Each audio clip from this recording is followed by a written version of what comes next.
So ನಾವೆಲ್ಲ advertisements ಅಲ್ಲಿ ನೋಡ್ತಾ ಇರ್ತೀವಿ and even some centres claim that ಈ ಮೆಡಿಸಿನ್ ತಗೊಂಡ್ರೆ ಕ್ಯಾನ್ಸರ್ 100% ಬರೋದಿಲ್ಲ ಅಥವಾ ಕ್ಯಾನ್ಸರ್ ಮತ್ತೆ ಬರೋದೇ ಇಲ್ಲ, ಲೈಫ್ ಲಾಂಗ್ ನೀವು ಕಂಪ್ಲೀಟ್ಲಿ ಫ್ರೀ ಆಫ್ ಕ್ಯಾನ್ಸರ್ ಅಂತ ಹೇಳ್ತಾರೆ.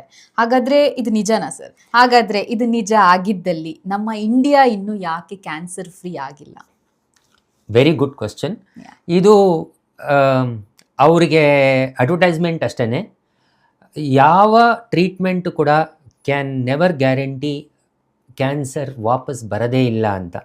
ಎಷ್ಟೋ ಜನ ಹೇಳ್ತಿರ್ಬೋದು ಆಲ್ಟರ್ನೇಟಿವ್ ಮೆಡಿಸಿನ್ಸಲ್ಲಿ ವಾಪಸ್ ಬರಲ್ಲ, ನೀವು ಅದನ್ನು ತಗೊಳ್ಳಿ, ಸೈಡ್ ಎಫೆಕ್ಟ್ಸ್ ಇದು ಬರಲ್ಲ ಅಂತ. ನನಗೆ ಗೊತ್ತಿದ್ದಂಗೆ ನನ್ನ 22 ಇಯರ್ಸ್ ಎಕ್ಸ್ಪೀರಿಯನ್ಸಲ್ಲಿ ಯಾವ ಆಲ್ಟರ್ನೇಟಿವ್ ಮೆಡಿಸಿನ್ ಕೂಡ ಕ್ಯಾನ್ಸರನ್ನು 100% ವಾಪಸ್ಸೇ ಬರಲ್ಲ ಅಂತ ಹೇಳೋಕ್ಕಾಗೋದೇ ಇಲ್ಲ.